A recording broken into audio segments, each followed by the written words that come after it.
Hi foodies, welcome to సాత్విక life of Bloom's. అందరూ ఎలా ఉన్నారు? ఈరోజు మనం ఒక ఇంట్రెస్టింగ్ రెసిపీ నేర్చుకుందాం.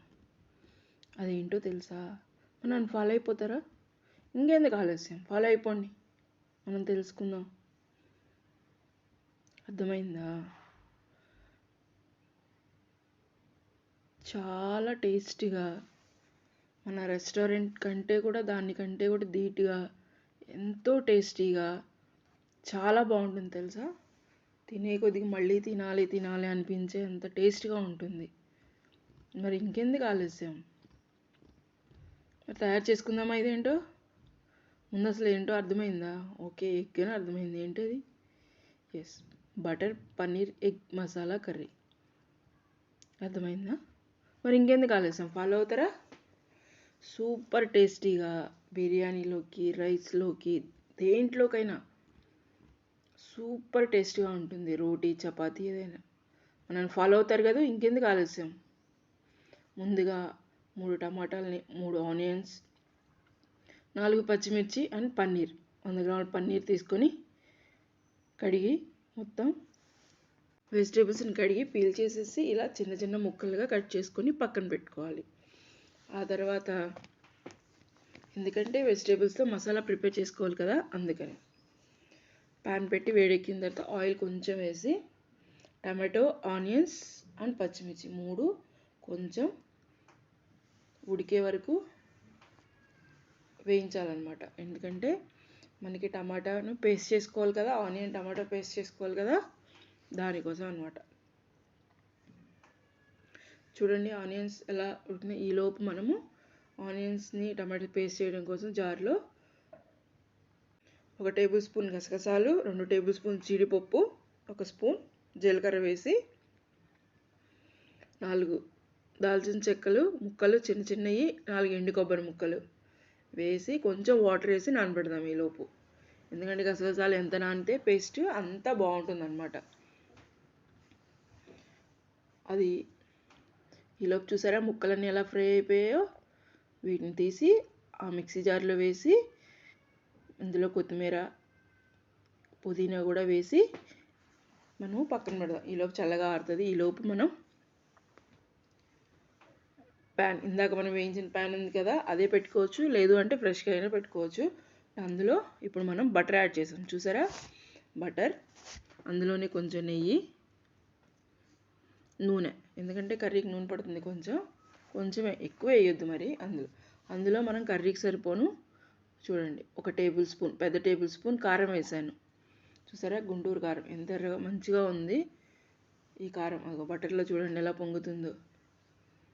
దాని తర్వాత 1 స్పూన్ అల్లం వెల్లుల్లి పేస్ట్, తక్కువ మసాలాలతో చాలా ఫైన్గా మంచి టేస్ట్గా చేస్తున్నాం అనమాట. తర్వాత అల్లం వెల్లుల్లి పేస్ట్, తర్వాత గరం మసాలా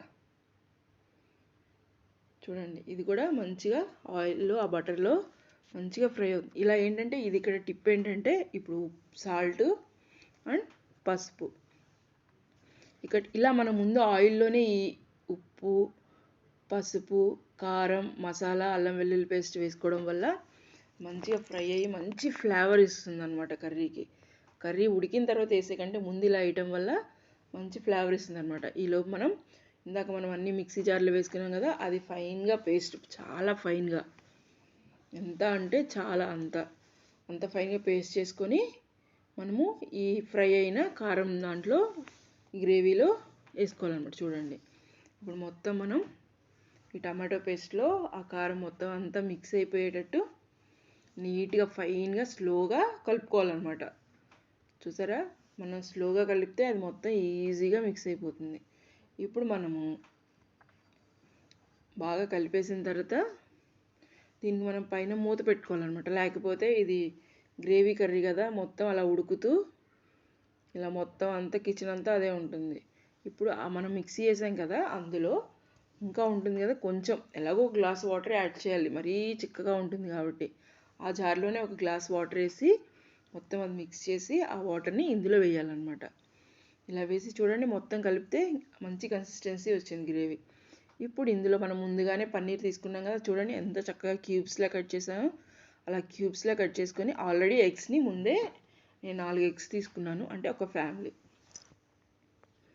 ఫ్యామిలీకి సరిపోతుంది అనమాట కర్రీ. ఒక పూట 4 ఎగ్స్ తీసుకొని ఉడకబెట్టి ఇందులో వేసాను చూడండి. వాటికి చిన్న చిన్నగా ఘాట్లు పెట్టాను, ఎందుకంటే గ్రేవీ అందులోకి వెళ్ళాలి కాబట్టి. పన్నీర్ కూడా అందులోనే వేసి మిక్స్ చేయాలన్నమాట. చూడండి, స్లోగా మిక్స్ చేయాలి, లేకపోతే పన్నీర్ విరిగిపోతుంది కదా, కొంతసేపుగా అది క్రిస్పీనెస్ వస్తుందన్నమాట. చూడండి, ఎగ్స్ కూడా విరగకుండా అలా స్లోగా మిక్స్ చేసి మనము మూత పెట్టి ఒక 5 నిమిషాల తర్వాత తీయాలి. చూడండి కర్రీ ఎలా ఉడుకుతుందో. చూసారా, ఇప్పుడు ఆ చిందుతుంది కదా కర్రీ, అదంతా కింద పడుతుంది అనమాట. అలాగా అందుకే మూత పెట్టాలి అని చెప్పాను. ఇప్పుడు చూడండి కర్రీ ఎంత మంచి కన్సిస్టెన్సీగా వచ్చిందో. అసలు 5 నిమిషాల తర్వాత చూస్తే కర్రీ మొత్తం ఉడికిపోయి ఆ వాటర్ అంతా మంచి గ్రేవీగా తయారైంది. చూసారా, అందులో మనం కొత్తిమీర కరివేపాకు యాడ్ చేసుకొని సర్వ్ చేసుకోవడమే. ఎందుకంటే కారం ఉప్పు ముందే వేసాం కాబట్టి అది నాకు సరిపోతుంది.